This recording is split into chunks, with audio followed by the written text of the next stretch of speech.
Hello and welcome to the two-man power trip of wrestling. I'm your host, JP John Poz. With me, returning guest to the show, he's the NWA World Heavyweight Champion. He's none other than Tyrus. Tyrus, welcome back. How you doing today, sir? What it is, man. Always a pleasure. So what is going on in your world? I know a lot of big things happening with the NWA and NWA 312 coming up on pay-per-view on April 7th. Well, I guess it's next man up, and this time it's Chris Adonis. So I'm just coming off a successful title defense in Mexico. Hopefully Dagger gets well soon. He's the second opponent that I faced that's ended up being escorted out in a wheelchair. So, it's a tough game that we're in. But Mims. When I defended the world television title, ended up like that, and then Daga. But hopefully he gets well soon. And I told him, him and AAA, that if he wants a rematch anytime, he's welcome to have it. But that's on to the next one. And Chris he's been barking pretty loud. Apparently I'm his chance of redemption. He's gonna make all his demons go away if he could beat me. But I don't think he's really thought it through. Yeah, he won the contendership. He's the number one contender, like you said. Next man up in Chicago. It's going to be big. Billy Corgan's hometown. Any shot for Adonis here? I don't know. Do you think he's got any shot? Here's the thing. I was just being real. I was shocked that he was able to get by Trevor. I thought it was going to be. Honestly, I was anticipating. Most likely, it was going to be a rematch with Trevor Murdoch going into the Chicago pay-per-view. But watching their match. Just one of those things where opportunity, Trevor made a mistake, which he rarely does in the ring, and Adonis capitalized, and he was able to get that master lock on him. And that's his thing. Chris, he's been doing this for a long time, and he's always kind of around the title picture. He's always in the top 5 or top 10 of any, in NWA. He's kind of been, he's been around there. He's had an opportunity before. It didn't quite work out for him, but I'm all for it. The spirit of competition. Him and I go way back. We actually worked together bouncing clubs in LA before both of our times in the WWE, so we're no strangers to each other. He's stayed at my house. Him and I have traveled on the road together, so we're no strangers to each other. But it's funny when you reach the level of success that I've had, not just as holding this 12 pounds of gold, just, in TV and my stand-up comedy shows and just in my book and all that kind of stuff. It's amazing the people that suddenly have to remind you that they're somebody's and that they want their opportunity. So Chris has made it known. He's been doing little interviews. I think this started with was that Chris Van Vliet guy. That's his little buddy who was kind of politicking on the internet for him to get a title shot. So things fell into place for him. And, me personally, I just hope he's got a solid plan B, because I'm sitting at the top of the mountain and I'm comfortable. I'm just at a level right now where I'm not, as long as I'm doing what I need to do and I'm going forward, I honestly don't think there's anyone that you can put in front of me that's going to be able to stand toe-to-toe with me. And that's the thing about Masters. He's a power guy. Well, I've been in the gym with him. We've hang and banged together. We've been in Golds in Venice. And when I get to my reps, he's got to go somewhere else. So, he likes to stand a foot in front of the mirror and do his little curls and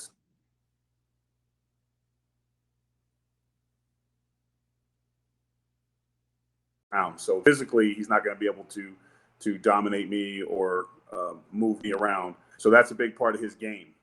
So we'll see if he's able to adapt. Like I had to adapt wrestling Scion, who was extremely quick and surprisingly strong. He had to make moves whenever I was in there with an EC3. Even Trevor, because Trevor is not just deceptively strong. He's an established grappler. So, I had to slim down for Trevor so I could be able to move around more and not be so plotty. So styles make fights, and I think that Adonis is tailor-made for me just because his whole game is power, and he's not going to be able to move me around. And I'm going to be able to T-bone him from one side of the ring to the other as many times as I want to. So I feel like I'm definitely the favorite going into this.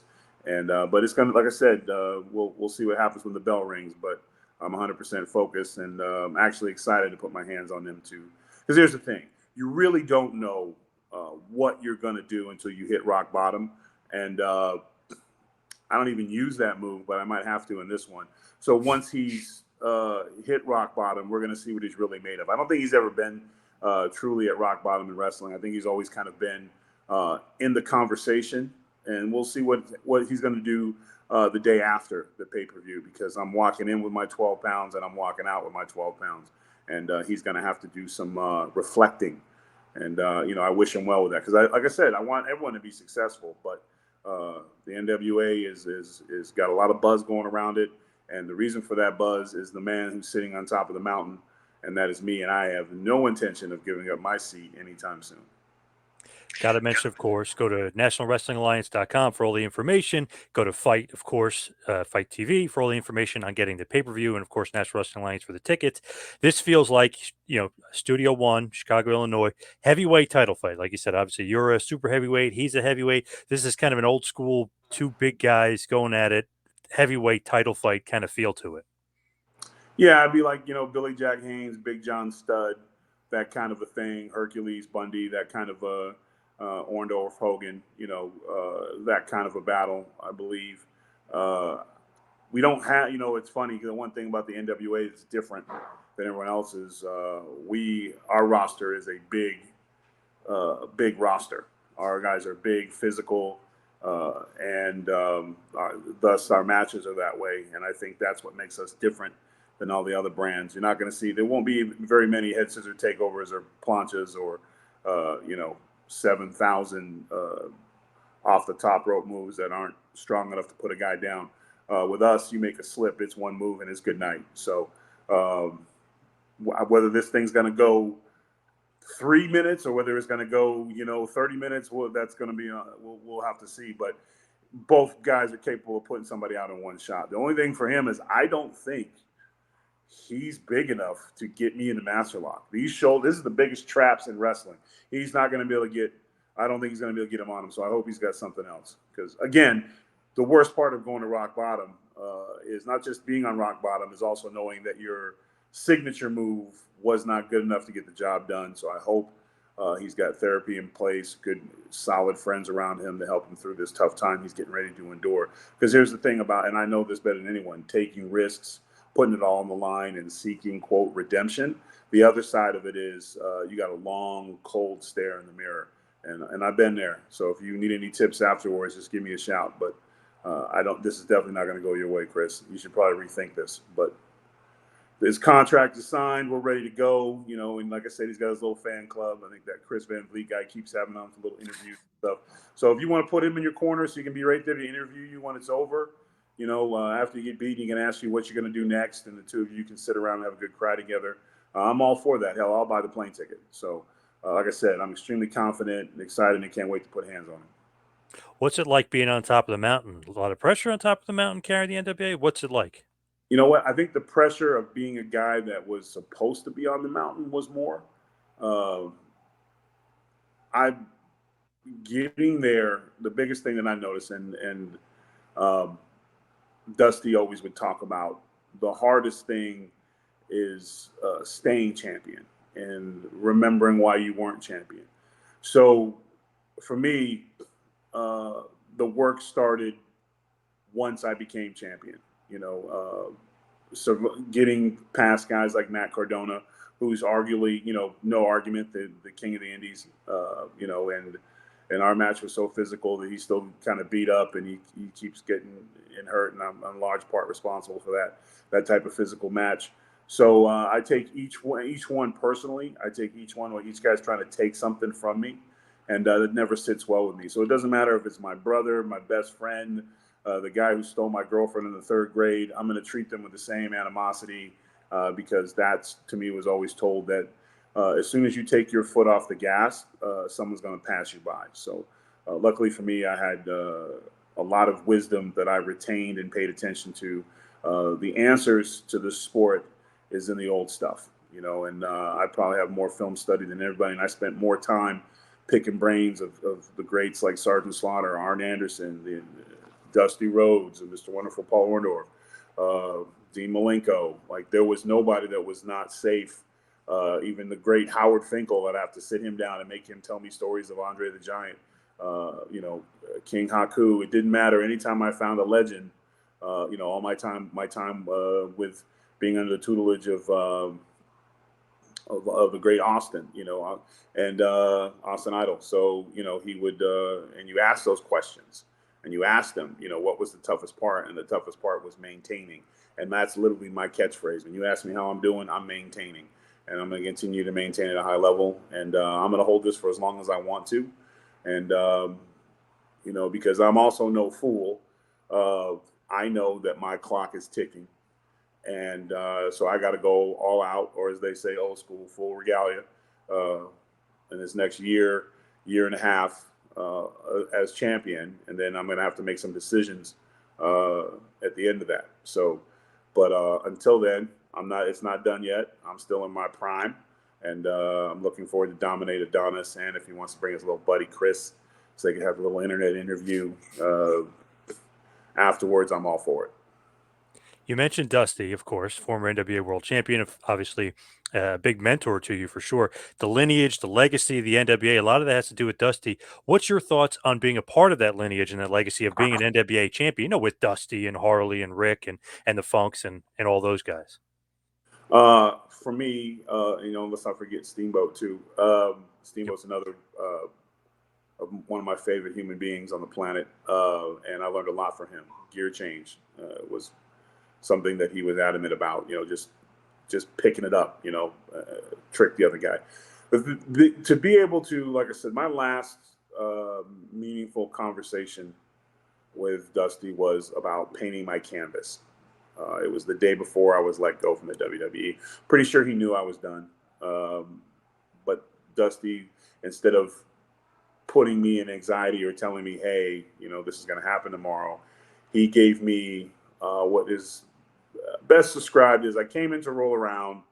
When you're coming into the training facility and you're a veteran to roll around and stuff, you're not in the best of good graces, right? So I hadn't been booked on the road and stuff, and vamp and all that stuff. So I didn't want to get rusty, so I went to school to roll around with a couple of the young guys, but the young guys weren't there. Instead, it was Dusty, and he had everybody out of the gym, and he was playing Neil Diamond at the top of as loud as the arena could play at the facility in Orlando. And, we sat in the ring together. He said, "You got to paint yours." He's like, "I don't know what your canvas is, but what do you need to be great. And even if it's not on these walls, you got to show everybody you're great." I was great because it didn't matter where I was. I made everybody hear me, and you need to let the world hear you. And I took that to heart. So not only did I do that on the mainstream stage, I did it in the wrestling world. So now, when my time in the ring is over, that I will be on the same list as my mentor. It means it's tremendous to me. And I think if you look at Dusty's legacy right now, Roman Reigns spent a lot of time under that wing. And then you have the, Dustin Rhodes. He is what he is. He has a tremendous school. He's a staple at AEW, and he's literally one bulldog away from being a world champion. I would look at some point to winning this championship against him. It would be cool. How things work with different promotions and whatnot. And I got to focus on Adonis anyways. But and then of course Cody. I could not be excited. There was a time because my nickname for Cody's me and Ramadan, and there was a thing where they were doing like old school Survivor Series.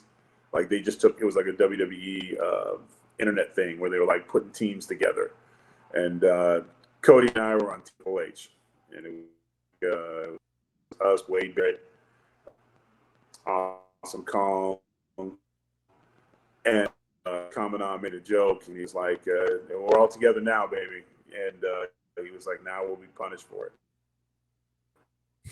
So the close there, and Cody used to tease me about Dusty would always be like making arguments about me in meetings and stuff like that. And even Gerald Briscoe, when I did his show, he talked about Dusty always talking about me. So I think he'd be extremely proud right now if he would look at where his leg and literally at a new face of the pulse of wrestling. Dusty Rhodes is alive and well. And I'm not going to be the one to let him down. So, you know, and I'm looking, and we'll see what happens with Cody and Roman. But no matter what, his legacy is intact. It's not just we remember him as the great wrestler, and we should. We also need to remember him as the great teacher, because he was. Because we're.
You were cutting out. You said you also remember Dusty as the great teacher.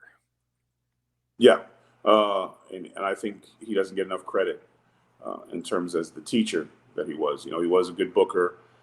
He was a great performer. He was a phenomenal teacher, because you look at the top guys in the sport today, and they're all have ties to the American dream. So he lives on through us. And so with that in my mind, every time I go out there, they're going to have to kill me to get this off me. So, and I just don't think Adonis is the guy to end this incredible streak I'm on. So, but we'll see, you know, but I'll be ready 110%, and I'm going to punch him dead in his chest, and we'll see what happens. We'll see what he's made of, and we definitely going to see what I'm made of. And, you know, and like I said, he can have his little buddy there in the interview as soon as it's over, and we'll take it from there and see what happens. When you look at Dusty, like you're mentioning his legacy and stuff, man, they're mentioning him every week on TV now because of Cody, obviously, and because of Roman, and even in another program, I mean, Dustin is still wrestling. So it's crazy. His legacy is alive and well, maybe even more so than ever right now. It's great. I think one of the things that Dusty used to tell me whenever something wasn't going my way, and the business of the sport that we're in, sometimes it doesn't make sense or there's no rhyme or reason. And he would always tell me, look, you are mine and you're going to pay for my sins. But here's the thing, we make our own way. And that has always registered with me and carried with me, because I have definitely made my own way. As he would. He was always a rebel. He always did it his way, and he didn't give a damn what anybody else thought about him, because he knew more people loved him than hated him. So he just did his damn. And, so yeah, I think when you look at the body of work of him as far as his teaching goes, the guys in the business today, sport rather, all have all their DNA of passion and fight in this sport comes from the American Dream, Dusty Rhodes. So he lives on through us. Now, you always have the 12 pens of gold when you're on Fox and Fox News, Gutfeld, or you're doing your thing. Is that something that you always wanted to do? Did they want you to do? Did Billy want you to do it, or is that just you being you? No, they had no Fox doesn't even like that there's people at Fox that hate that I don't wear a suit. So again, this is my my show of respect to the champions before. This is me showing Dusty that I'm painting my canvas, and that every wrestler that's in on this sport, just because where you are doesn't necessarily where it means where you are at. You know what I'm saying? Like you have aspirations to be a champion, and you're stuck in that mid card, or things don't work out, and you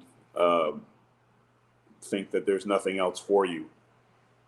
As Dusty would say to me all the time, we are the most talented performers on the planet. We're better than a damn singer, actor, politician. We do it all, baby. And he was right. And so I wear this championship, and as long as I'm a champion, I'll wear this championship. Now, when my time as the NWA World Heavyweight Champion is up, you won't see the title anymore, because it's not a toy. It's not like a piece of jewelry.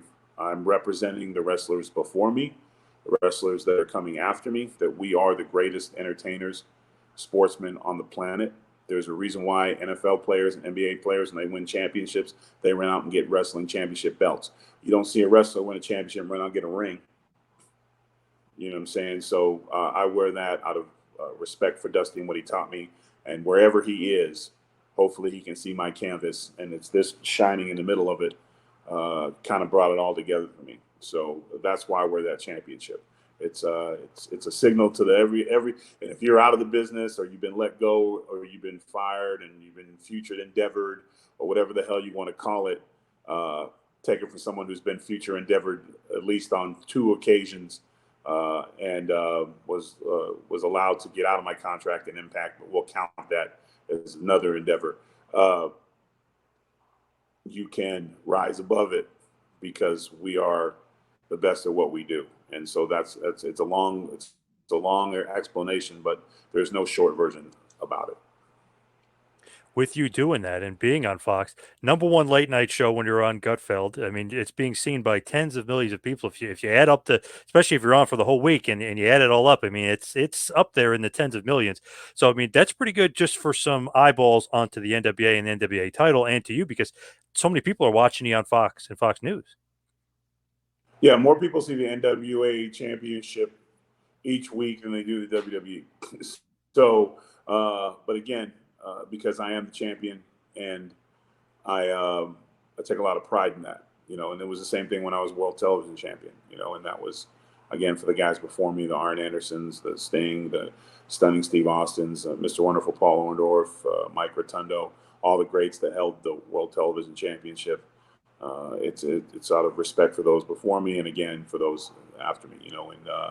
And Thomas Latimer is the World Television Champion right now. Scion is the champion, so I got those two are in the back of my mind. When are they going to cash in, or reach their title amount of title defense or whatever? So the stage is set, and it's a good time to be in the NWA. It's a great time to be in the sport of wrestling that I love and will always love, even after my time in the ring is done. And it's just it's a positive, fun thing to be a part of. 110% until my body, and will listen to my body and my people. But I'm not even thinking about that right now. When you won the title at NWA Hard Times, what was the thought probably going through your head? Like, I finally made it, because you mentioned being endeavored a few times, and who knows what he's going to do after Impact, and then you're popping up on Fox, you become a huge kind of household name. You're kind of killing it on the late night circuit. Well, not kind of, you're definitely killing on the late night circuit. What was that like? You made it. Hard Times even is a Dusty-ism, if you will. So was that like, what was the thought process? What mentally were you going through in your head at that point? I think the pressure was definitely on, because coming back to the NWA, because I wasn't ready to be finished in wrestling. I took some time off, and it was either I'm going all out, or I'm done. And wrestling, honestly, winning the television championship from Pope really changed my attitude and demeanor. Once I captured the television championship, I thought I would be content to be I was the world television champion and defend it for as long as I want to, and then eventually when it's done. But the funny thing about winning championships, you then soon realize there's only one, and you want to be the guy. And to be the guy, you have to win 12 pounds of gold.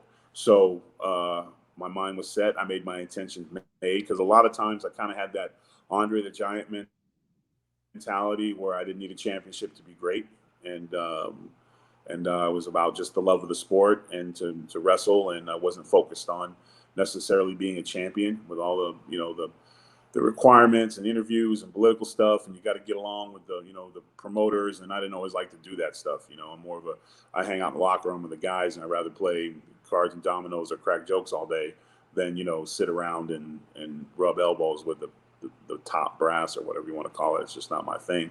And I understand it's part of the game, but once that fire was lit and I captured that World Television Championship, I figured let's go all out, and was able to, once I captured this, I understood that my mentality wasn't always the right place, because there's nothing better than being a world champ, nothing. And so I understand. And I think I embraced the pressure.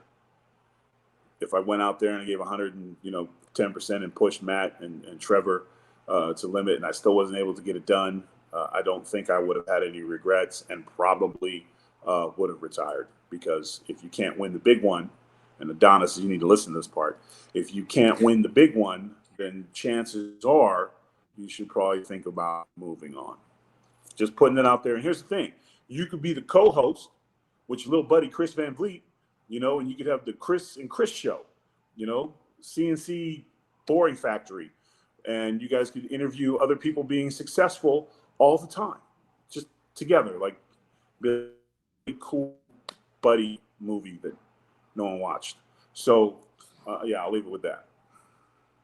I like that. CNC, the Boring Factory. I like that. Yeah.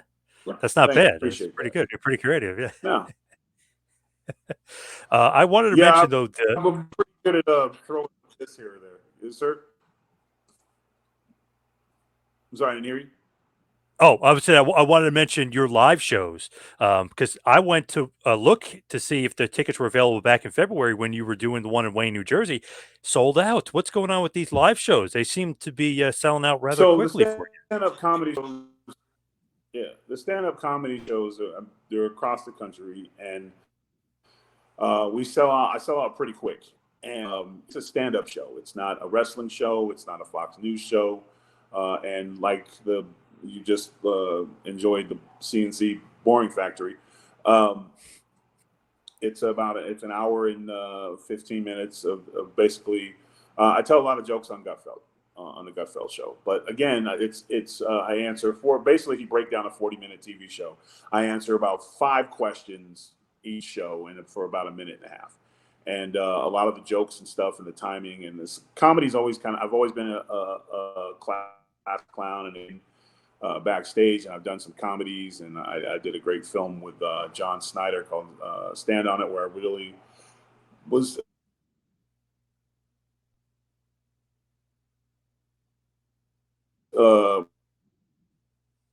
my improv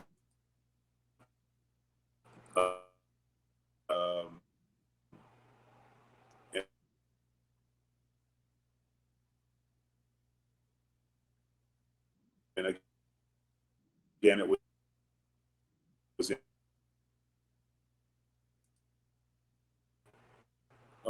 lo and behold, the opportunity came, and my wife wanted to start booking venues, and I said, "Go ahead, you do it." I was watching the Bucks play, and because I'm a Brady fan till the end.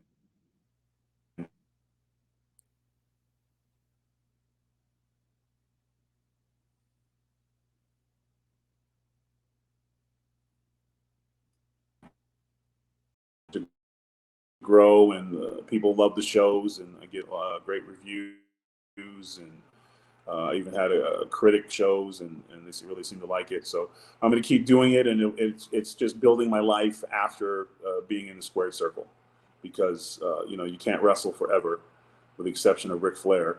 The rest of us got to move on. And, so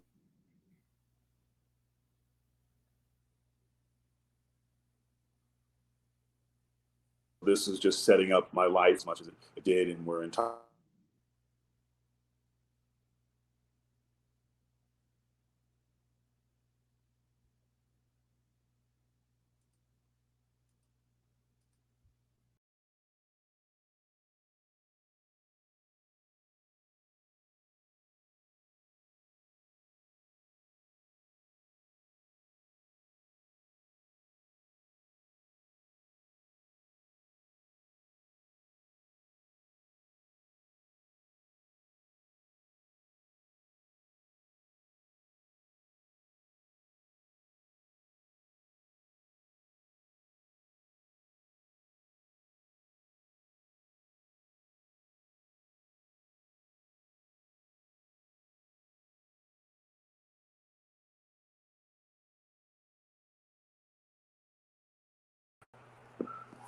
Sorry, you cut out as you were finishing up talking about the live shows. Yeah. So, I mean, basically, the live shows have been just shocking. We're selling out in every city. People, and we're doing anything from, I think, the smallest arenas I do. I like the old school comedy theaters, because I'm an old soul at heart. But we do, on average, about 450 to 600. And a lot of times we do 2 nights. So, because they sell out so quick.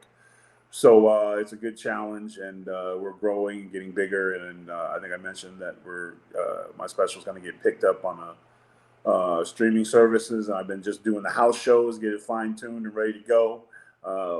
It's all connected, man. It's all connected. Storytelling in the ring, storytelling on the stage.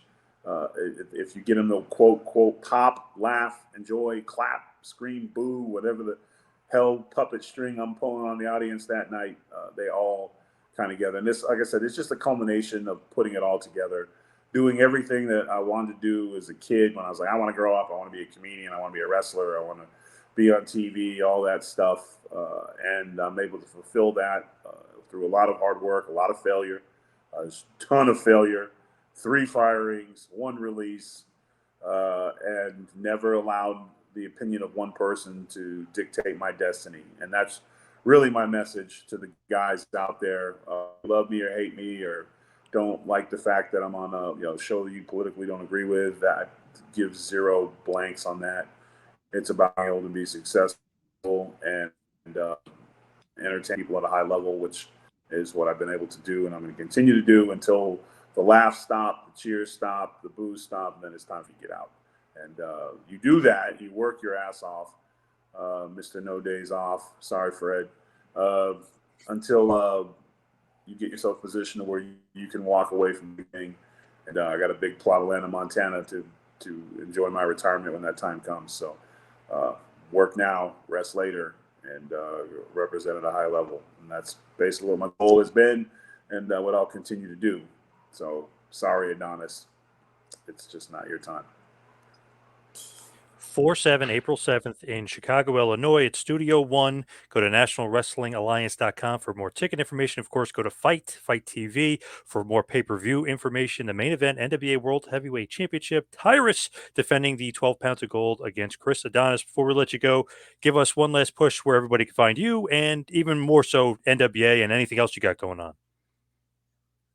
Okay, I'd be remiss if I didn't say I'm doing a special charity event book signing at Billy Corgan's and his wife's aunt, and on Thursday, the 6th, with the Great Medusa. And there's tickets available for that also. And it's a book signing, autographs, pictures, Q&A, all that good stuff. It's a really good cause. And you can also, I believe you can get that on the NWA website. And for social media, I only have 2. Only 2. There ain't no Snapchat. There's no TikTok. None of that stuff. They're both verified. It's Planet Tyrus on Twitter, and it's Tyrus Smash on Instagram. They're both verified. There's no other substitutes or that's it. It's the only way to get me. And of course, you hit my link tree on my bio on either of those. Get tickets for my lives. You can always catch me on Fox News pretty Tuesday through Friday on the Gutfeld Show, America's Newsroom, The Five, Falker Focus, you name it, I'll be on it. And then, of course, the NWA Power every Tuesday. So I'm everywhere I possibly can be, and those where you can find me and reach me and support. But like I said, it's going to be a great time in Chicago. I'm gonna be there on the 6th, and with Medusa kicking off her new book and talking about her life experiences. It's gonna be a lot of fun, and I encourage everyone to come check it out. Awesome. Tyrus, the NWA World Champion. Thank you so much for coming on. Appreciate all the time. Thank you, man. Anytime.